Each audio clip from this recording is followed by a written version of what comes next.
AV in your ears, that's Ambush being giving you this audio visual down the most interesting street in the world.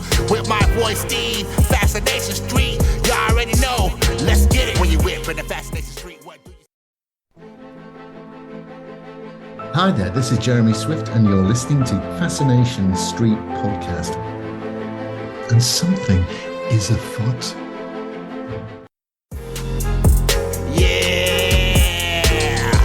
AV in your ears, that's Ambush being giving you this audio visual down the most interesting street in the world. With my voice, Steve, Fascination Street. You already know, let's get it. When you whip in the Fascination Street, what do you...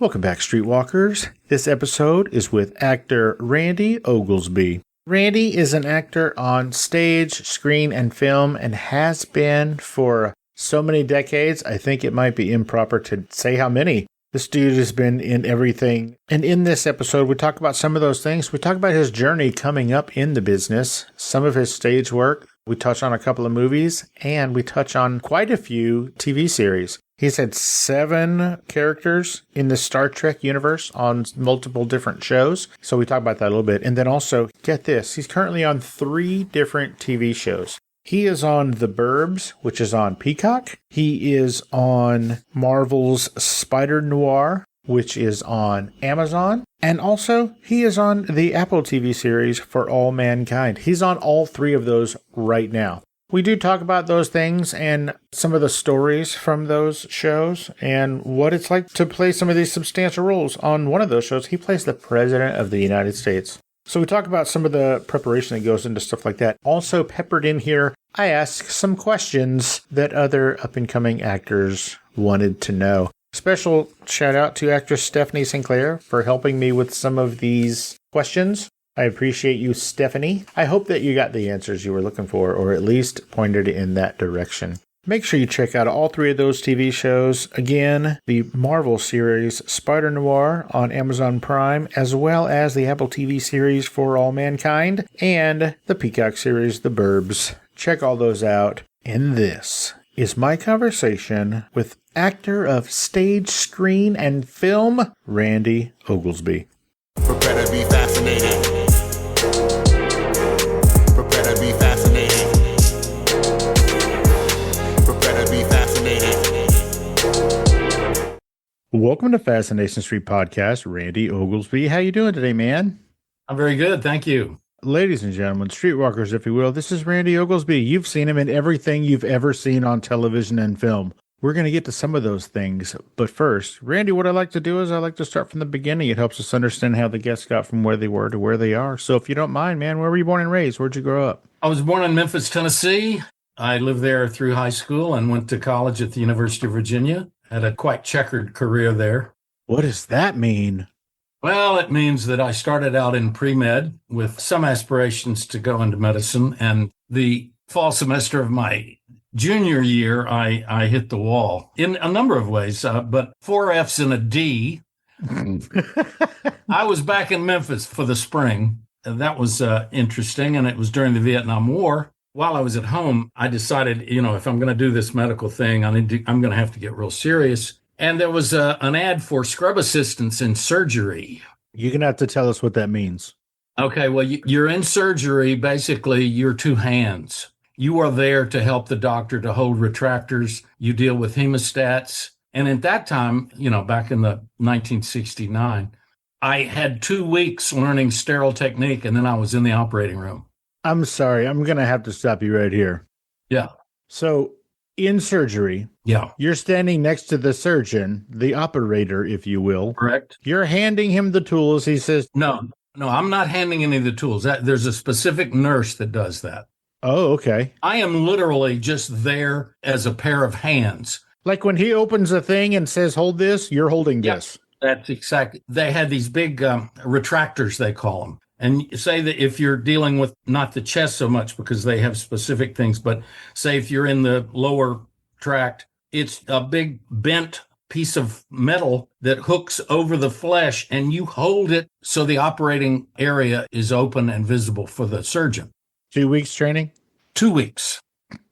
That was the old days. That would never happen today. I promise you. You'd go to school for a year. But in those days, they wanted you to know sterile technique so you could address the patient in the operating area in a sterile way. You learn how to dress and you scrub. You learn how to put on the gown and the gloves without contaminating anything. You have somebody help you. Anyway, I did this job. It was an amazing job, but I kind of realized, maybe medicine is not what I want to do. I got back in school. I'd done a couple of plays in high school, a couple of musicals. It was a lot of fun. One was West Side Story. And sort of an interesting sidebar, Kathy Bates was in my class at school.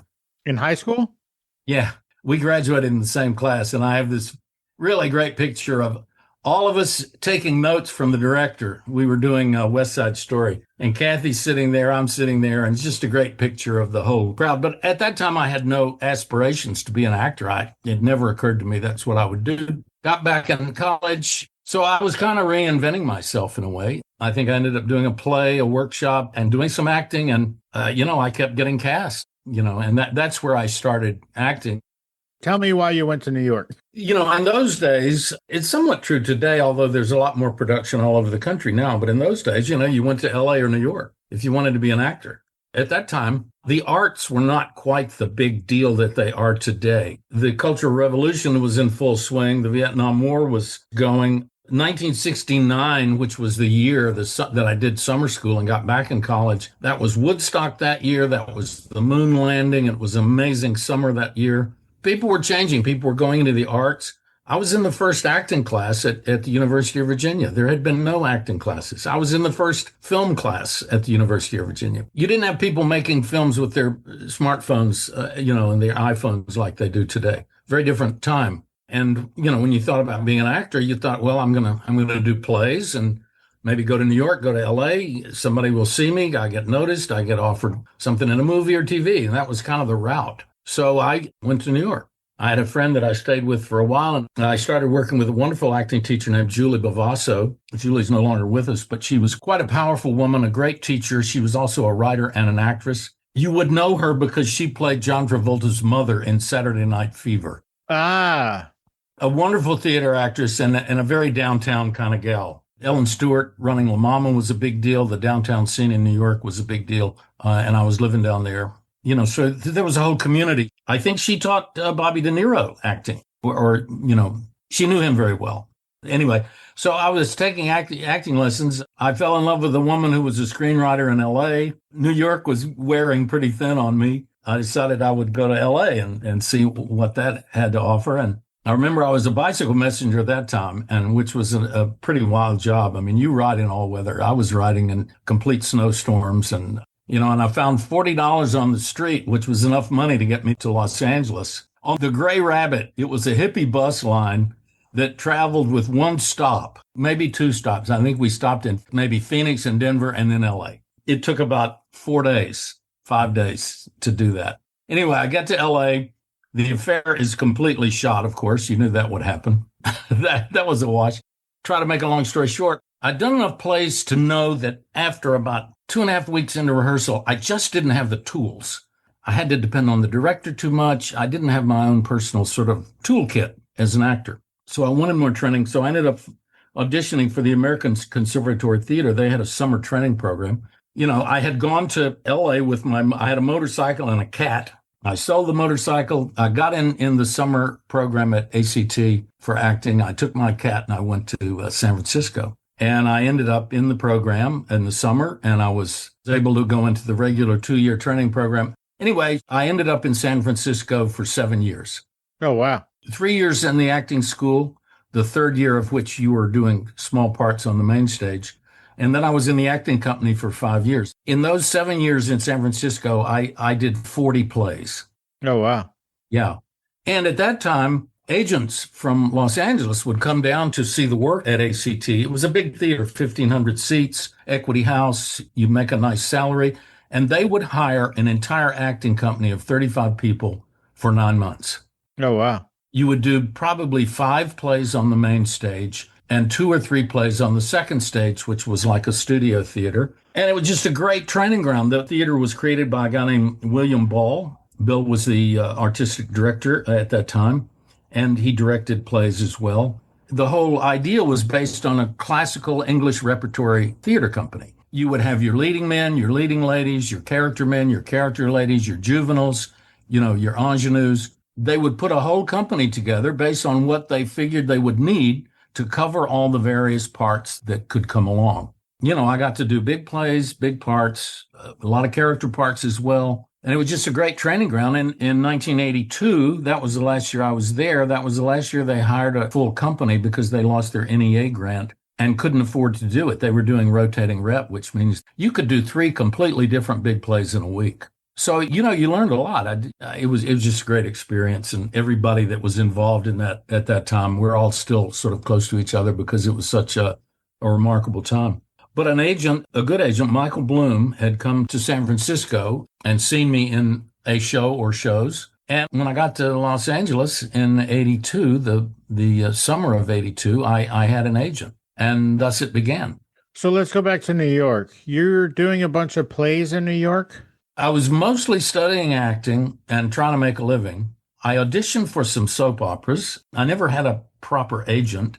They had a theater workshop at St. Clement's Theater downtown, and I ended up auditioning for a show called The Robber Bridegroom, which at that time starred Raul Julia. And we did a workshop in New York of The Robber Bridegroom. And interesting, about a year and a half later, after I was pretty well ensconced in my training at ACT, they called me and said, "We're taking The Robber Bridegroom to Broadway. Do you want to come?" And I had to make a big choice. And it was not really a difficult choice because I was learning what I needed to learn. I was getting some experience, some great teachers, and working with really good directors. And I passed.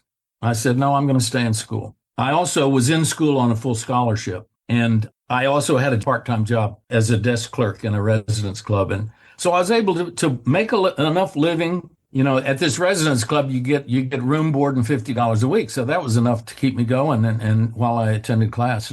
But as far as New York goes, that was the main project that actually amounted to something. But just for the record, when I got to LA, I had a pretty good sort of resume and reputation as a theater actor in this community on the West Coast. And so I continued to do plays even as I was auditioning for film and television. I did 7 shows at the Mark Taper Forum, one of which won a Pulitzer Prize and went to Broadway. What show was that? The Kentucky Cycle, written by Robert Schenken. Was Dakin Matthew in that? Dakin was not in that, but I acted with Dakin. I knew Dakin well. We acted at ACT together. And of course, Dakin came down here and created Antaeus, a theater company. I did an interview at Antaeus. Bill Brocktrup, I want to say he was the artistic director or the theater director. I don't know, but I actually got to do it like in his office. Yeah. It was amazing. It was so cool. He was a great guy. You did an interview? Yeah, of Bill Brocktrup. He was on a bunch of TV shows, and I didn't even know he was part of Antaeus. I just interviewed him because he was on this TV show that I like. Yeah. Yeah, I got to do it there. It was amazing. Mm-hmm. That's a really cool space. It's a nice company. I've not worked with them. Mm-hmm. I did a lot of work. Again, as I say, I worked at the Mark Taper. Mm-hmm. When Gordon Davidson was the artistic director at the Taper, and Gordon had a real vision for that theater. He believed in using Los Angeles actors. In 1984, he actually cast a full company of actors, and we did 3 plays that summer. And I was in 3 plays, 3 plays at the Mark Taper Forum that summer in 1984 as part of the Olympic Arts Festival, the 84 Olympics. So that was a great experience. We did Arthur Miller's American Clock, and Arthur Miller came to rehearsals. Got to meet him, which was very interesting. Oh, wow. So when I got to LA, I was doing a mixed bag of theater and gradually beginning to break into the television. My first TV show was Remington Steele. My next TV show was Bob Newhart. Actually, I appeared twice, but there was one little scene in the beginning that I had with Julia Duffy. And interestingly, this last year, a year and a half ago, I shot The Burbs with Julia Duffy. In The Burbs, we actually have a little romantic storyline that evolved. The Burbs, the TV show? The TV show. Yeah, the TV show. Peacock. We shot it at Universal on the back lot up in one of the neighborhoods. The neighborhood that has the Munster House in it. Oh, that makes sense. So when you shot that scene with her, were you like, hey, remember me? We did a thing 1,000,000 years ago.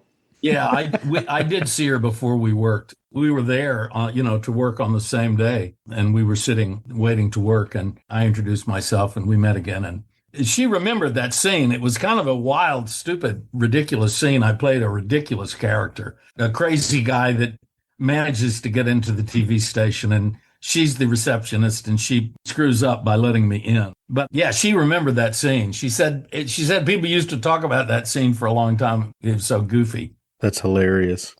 Yeah, it was quite hilarious. Hey, Streetwalkers, here's a word from our sponsors.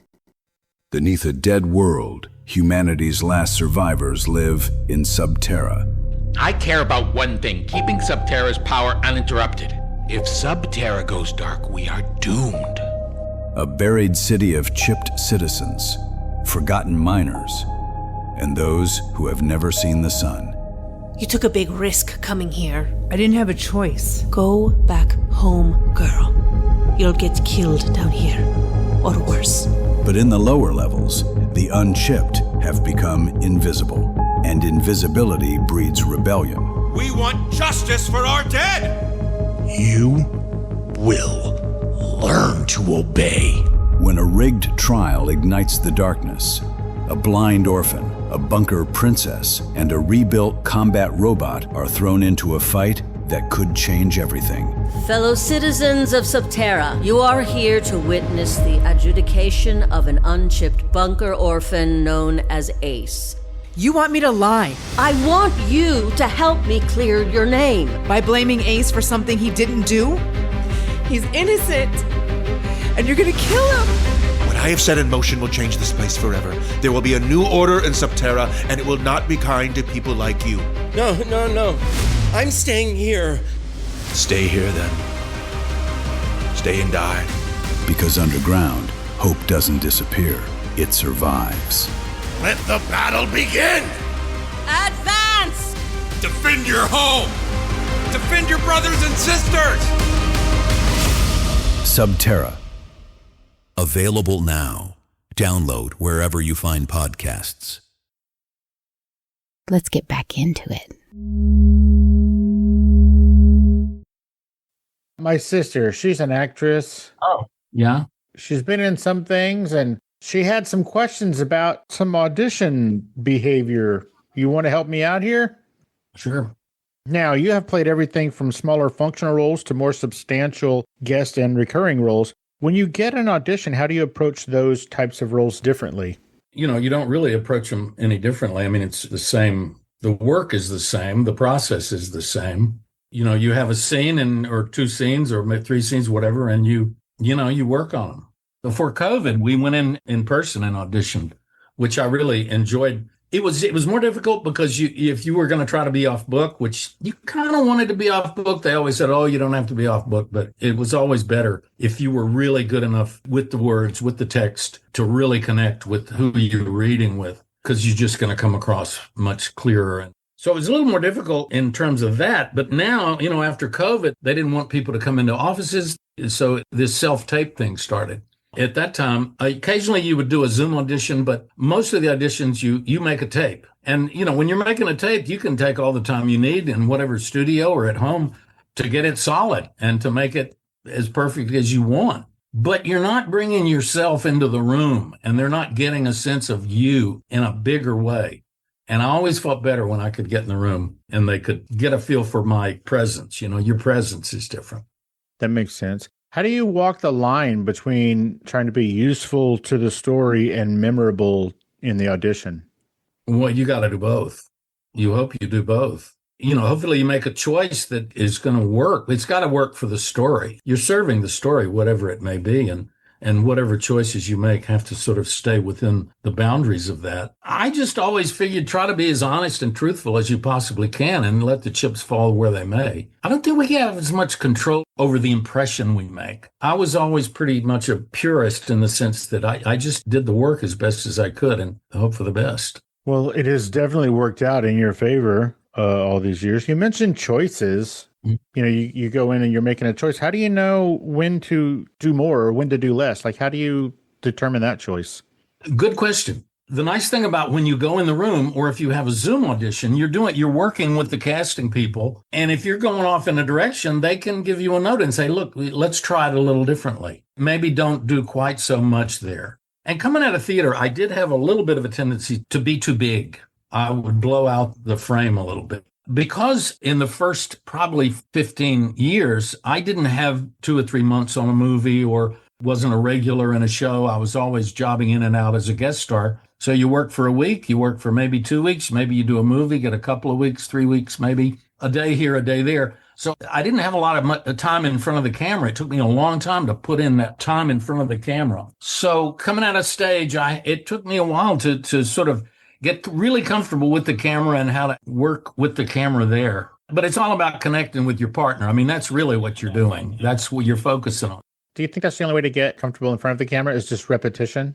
I think a lot of it is just doing it and getting used to the fact that you're blocking with the camera. You got to deal with lights. You're dealing with all the distractions, a lot of distractions shooting movie and TV. I mean, one of the bad things, we shot at Universal up on the back lot there in one of the neighborhoods. And boy, there's a lot of helicopters. I mean, we did with a lot of helicopters. And you just have to get used to that and still stay focused on the work and what you're trying to do. And, when you're starting out, there's craft service, there's all this food, there's all the, you're in show business. It's exciting. Like, oh my God, you're working with people that maybe they're celebrities or at least they're regular working actors and big directors. I mean, my first movie was Pale Rider with Clint Eastwood, and he was directing. Oh, wow. Yeah, and I did have 3 weeks on that. I had 10 days and then 2 weeks. I'd worked for 10 days, then I flew back home, and then I came back for 2 weeks. But that was great. We shot up in the Sawtooth Mountains. And I'm a rider. I've ridden horses all my life. And there were 2 groups of bad guys. There were the really serious bad guys with dusters, and,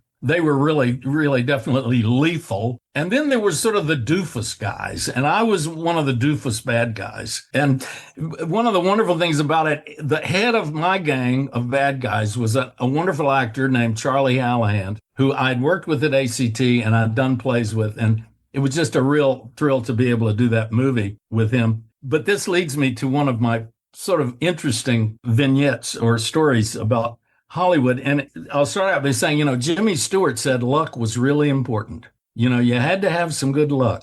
I think what I'm going to tell you definitely confirms that. I mentioned I'd done that Olympic Arts Festival at the Mark Taper Forum. And one of the plays we did was a restoration show called Wild Oats that a writer named Jim McClure changed from sort of Old England and put it in the Old West. And I played a cowboy, very silly cowboy who kept slaughtering the English language. His name was Muzz, and he's like, the colonel's going to whip me 3 ways to Sunday.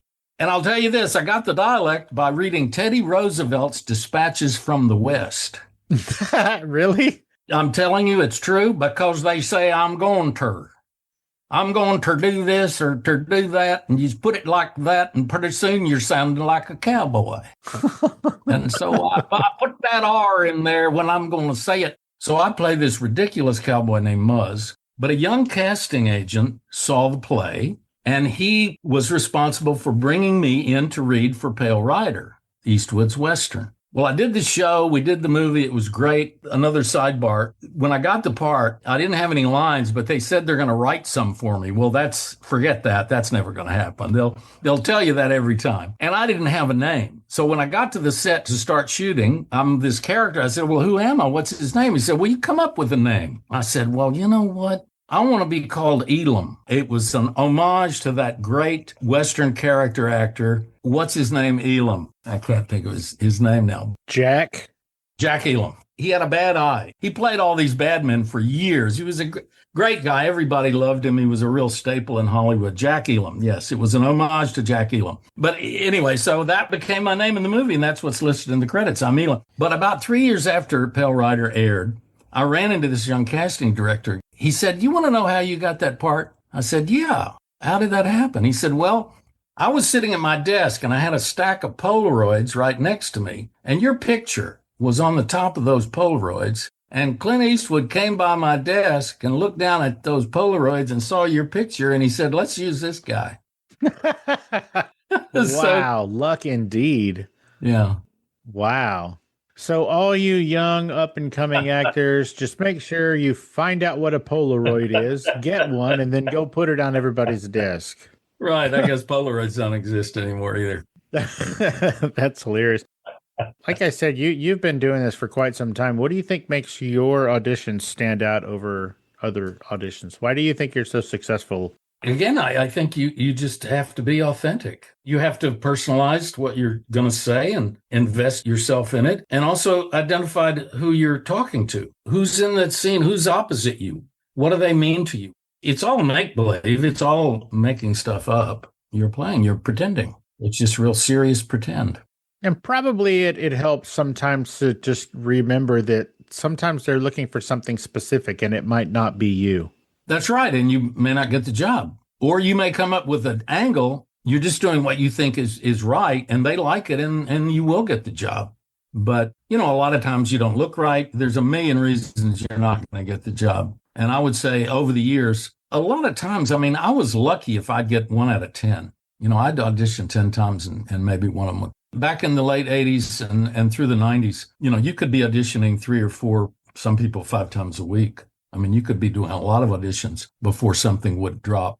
I guess through the 90s, it was lucky I was starting to get a little more, did a lot of work, a lot of, guest stars through the 90s and some movies. And I was lucky I did some nice movies. Independence Day, Bring Down the House, Nothing to Lose, Patch Adams, Liar Liar. Those were all films. Liar Liar was one of my son's favorite movies all time. He loves that movie so much. Yeah, I play the private detective that catches him at the swimming pool. I'm on the witness stand. That was kind of fun. It was fun to be on the set with Jim Carrey. He was quite a handful. It was fun to watch him. He was way out there, way out there. That's amazing. You were also in The Lone Ranger, right? Was that the Johnny Depp one? Yeah, I did The Lone Ranger. I was kind of one of a group of period businessmen in suits. We had some scenes as a group. I didn't work with Johnny Depp or Armie Hammer, but I was on the set outside of Santa Fe, I think it was.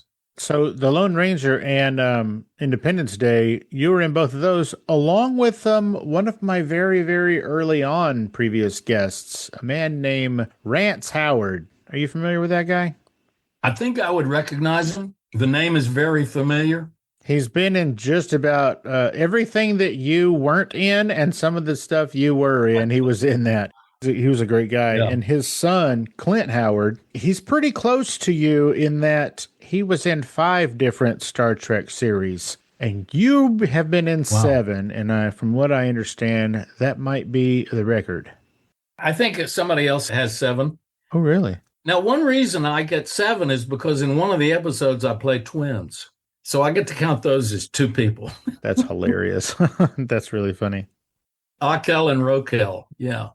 And that was a really fascinating thing, doing twins, because, I had one scene in particular I remember, because my twin and I, we have to enter a bar and we have to walk toward the camera and then take a right turn. And we're doing it in front of a blue screen. And I had to play both sides. I had to be Akel on this side, walking and talking to my twin, and then turn around and be Rokel on this side, walking and talking. And you have to learn both sets of lines, and you have to remember what you did on one side so that when you do the other side, you can respond to what you did on. It was complicated. How do you even practice that? Like, how do you do that?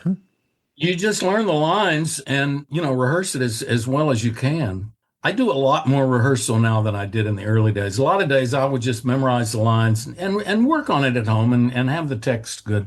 I will actually rehearse a lot more scenes and stuff before I step in front of the camera. I'll do it at home, or I'll do it with, I have a person that videotapes me when I'm doing my tapes for auditions, and I will go work with them and actually literally rehearse the scenes a day or 2 before I go to shoot, so that when I hit the set, I'm perfectly solid. And basically, I'm ready to play with the person that's been hired to play with me.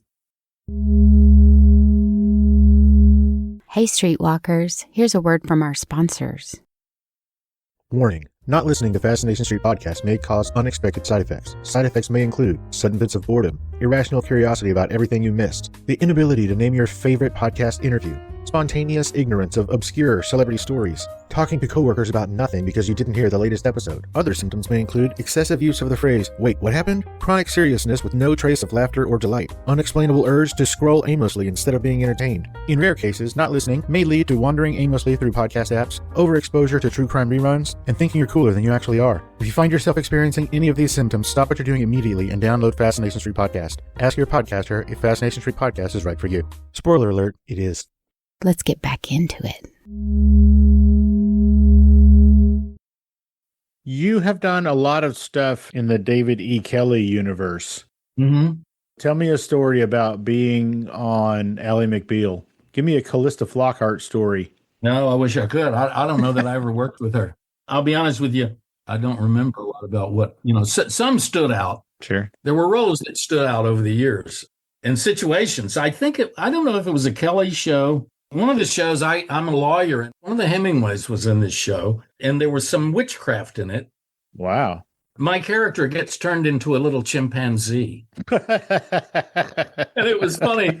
On the set, the chimp wrangler was there, and I met him, and we talked. That was fascinating. But I was in a gray suit with sort of a nondescript tie. But they had this little chimpanzee dressed up exactly like me. And at one point in the show, the magic happens and I disappear and there's the chimp sitting there at the table with the people. You should have got a selfie with that chimp with y'all wearing the same clothes and sent that out as your twins' Christmas card. Yeah, that would have been great. But at that time, there were no selfies. Okay, so currently you are in For All Mankind on Apple TV. Yeah, that was great fun. How fun is it to work on an Apple show? Is it any different than a regular network show? A lot of the same people that work on network shows are going to work, all across the board. If you're shooting in LA, you got a lot of the same lighting people, wardrobe, sets, props, crew, camera, DPs, etc. They're LA people for the most part. Whoever's producing it or whatever, you're going to get those people. And so I would say there's a level of consistency across the board. To that, I will say one of the best sets and crews I worked with was Star Trek. Really? Which Star Trek? All the Star Treks? All of it. I mean, I did Next Generation, Deep Space, Voyager, Enterprise. And a lot of times those crews had been together for a number of years. And they were just great. And they worked hard and they were fantastic. The makeup people were great. What I experienced in that situation very clearly was a notion that it's not just the acting ensemble that's happening. It's the whole process.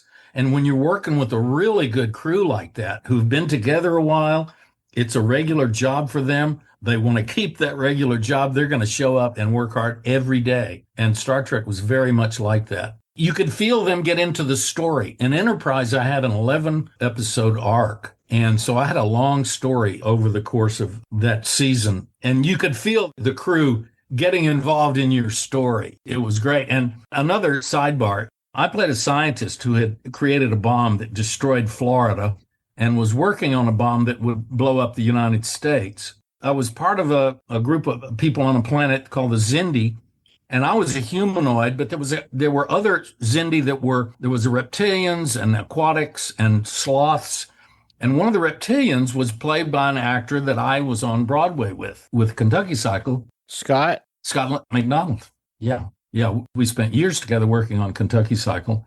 And I know he was a big Star Trek fan. He loved Star Trek. But it was great working with Scott. And it's funny, the first day on the set, we didn't have the story. I mean, the first day you don't have, they're writing these scripts going forward. They don't know what the story is either, to some extent. And Scott and I said, well, what's going on? What's our relationship? Your character and mine. What do you think? He says, well, I don't think we like each other. I said, yeah, maybe not. He said, I might even kill you. And sure enough, that's what happened in the story. But on the day that he killed me, which would have been the end of my story, it was shot in what would be my character's sort of private office.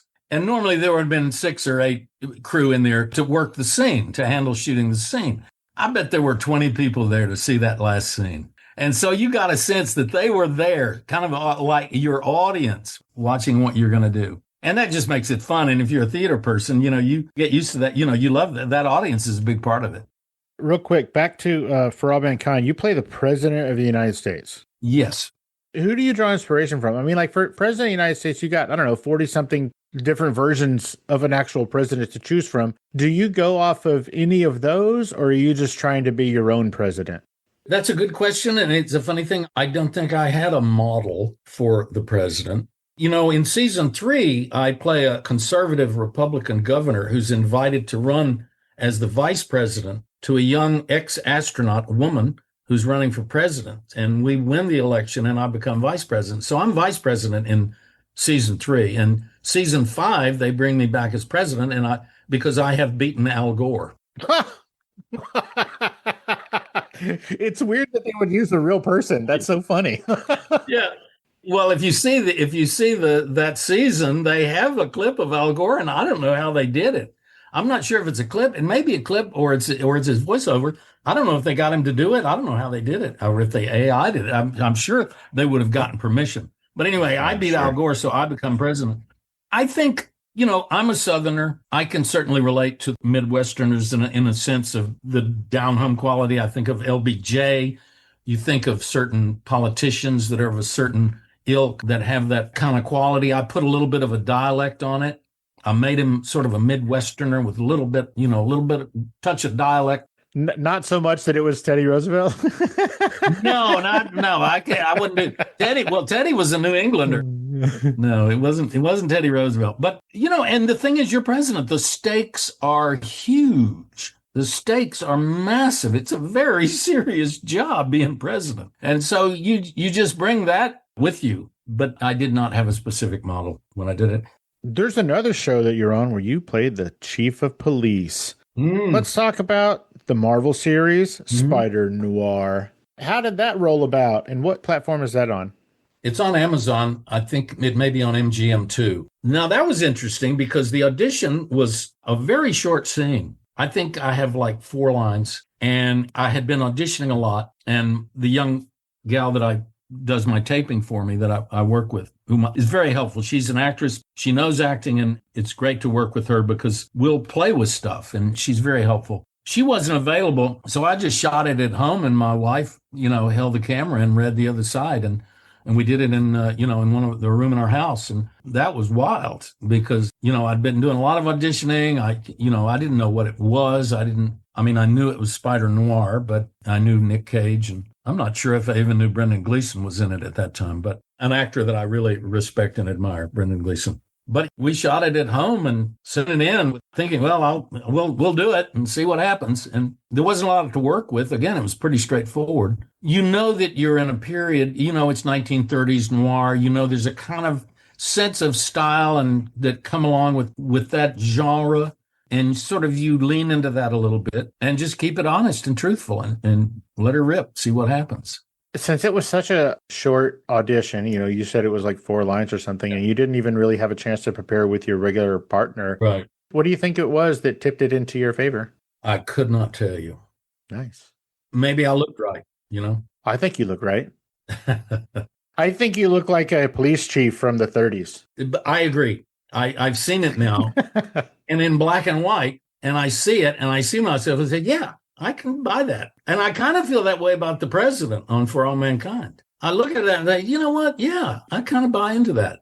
Very presidential.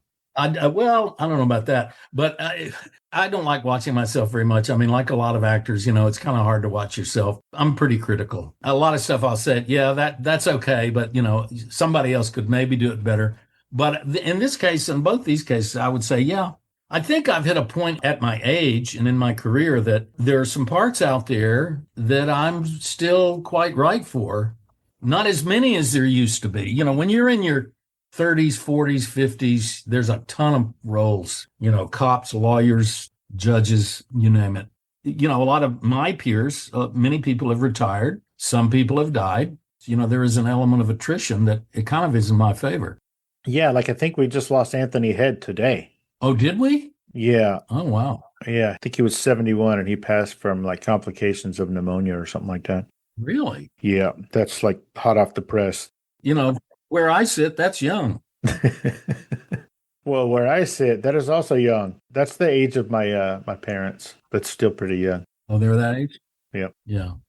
Which one of those 2 things do you like the most? I know they're wildly different, and you've got a lot more seasons of For All Mankind, but do you think if Spider Noir keeps going, are you going to be a part of it? Well, it's interesting. I'm in 3 episodes of the 8, and the early 2 that I'm in, you just see me very briefly, and they don't establish me very well. Unfortunately, in the first episode, I'm at a table in a nightclub with Brendan Gleeson, and initially, when they shot it, they had lines that kind of introduced us and me. And for some reason, they cut the lines, and when they finally shot it, we're kind of in the background, and you never really establish my character, which, is unfortunate. Later, it becomes more clear that I am the chief of police. I have a relationship with the mayor, and also that I have a relationship with Brendan Gleeson, the gangster, the Irish gangster. Am I playing both sides of the street, etc.? It's suggested that I am in his pocket. But then later in episode 7, I have a really nice scene with the mayor, and I do like that scene. I think it comes off pretty well. I was happy with it. Randy, are you on social media at all? I am on Instagram, but I don't really post. I'm really on so that I can see other people's posts. But I do have a website, randyoglesby.com, RANDYOGLESBY.com. It has a pretty good collection of photos, and my reel is on there. I've got to update my video stuff because all this stuff is fairly new. Burbs, For All Mankind, and Spider Noir are all in the last year and a half. So I've got a lot of catching up to do on that account. But that's my presence. I'm not really active so much. For somebody who isn't really keen on self-promotion, it makes sense that you're not all over those social medias. Yeah, I don't at this point in my life and my career, I'm not sure, what's the value. I kind of depend on the work to create work, and hopefully people will continue wanting to use me, and there'll be places for me. I will say this, I really enjoy the work now. I probably enjoy it now more than I ever have. Why do you think that is? I think because I feel a lot more comfortable on a set in front of the camera in terms of the whole process. The Burbs was great, and I was really, really feeling this on the Burbs. For one thing, I was in 7 out of 8 episodes. I was on the set a lot. I was part of it. I could get really comfortable and meet and know everybody. So then you're working together. You get in sync in a way. And you get used to the DP and how he's working. Maybe there's a couple of cameramen, you work with them, and they also kind of get plugged into you. You start to feel a connection with them. You're not acting for them. Don't get me wrong. This is where I have to be very careful, because you're not performing for them, but you're allowing them to see you, and you're not put off by that. Doing theater, one of the things you do so that you can be completely focused on your partner, when you're doing a scene with somebody, you have to be laser focused on them. The audience, they call it the green critic. That little green critic should not be sitting on your shoulder, getting in the way of you working with your partner or partners or whatever. And so you'd create a fourth wall. The fourth wall is the wall that you invent so that you don't have the audience feeling like it's intruding on you.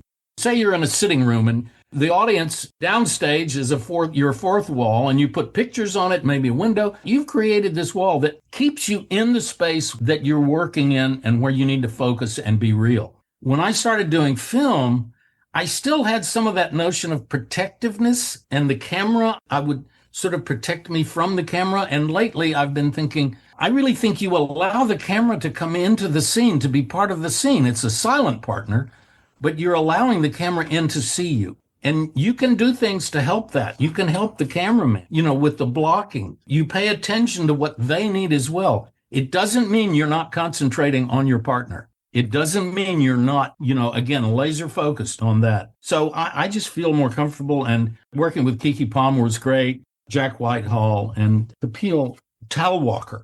I had a scene with all 3 of them, and they were great fun to work with. And, you're playing with each other. You're inventing this thing. It's just great. You're making stuff up. That sounds like a blast. And what wonderful words to go out on. Everybody, make sure you check out Randy as the Chief of Police McNamara on Marvel's series Spider Noir, which is definitely on Amazon and maybe on MGM+. Also, check him out as the President of the United States, Jim Bragg, on the Apple TV series For All Mankind, which is obviously on Apple. Everybody go check those things out. And don't forget the Peacock series, The Burbs. All of those sound like a blast. I'm glad you're having a good time and you're finally able to enjoy it. Yeah, really. Fun. I always liked it, but it's real sweet right now. It's particularly sweet. I love it. Randy, as we're heading out here, is there anything I didn't ask you or we didn't talk about specifically that you wanted to talk about today? Did we cover the big bits? I never got around to saying that I had to spend 5 hours in the makeup chair doing one of the Star Trek characters. Well, that sounds terrible. 5 hours in, 3 hours out?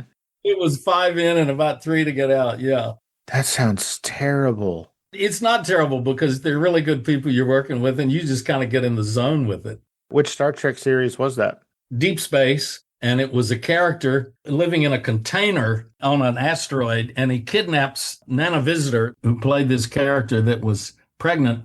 He's kidnapped her, and he's going to remove the child and kill her and raise the child. Lord. He is intent on revenge over what's happened. That scene was the last 15 minutes of the show, and it was the longest master I've ever done. The master is the shot where they start at the beginning of the scene and let you run the whole scene nonstop. And it was like doing a little mini play. The character had been in an explosion. He was a Kardashian, and half of his face had been destroyed. And I said, well, if this half of my face, probably my hand. So they had to do my face, had to be destroyed. They had to do my hand.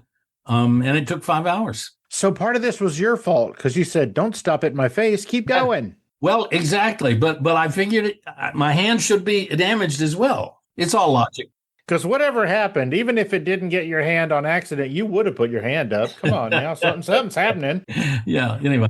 I love that. All right. Well, that's fantastic. Randy Oglesby, thank you so much for taking the time out of your crazy day and your hectic acting in every TV show schedule to hang out and let us get to know you a little bit around Fascination Street, man. I really appreciate it. Okay. All right. Good luck. Thank you. Thank you, buddy. Bye-bye. Right.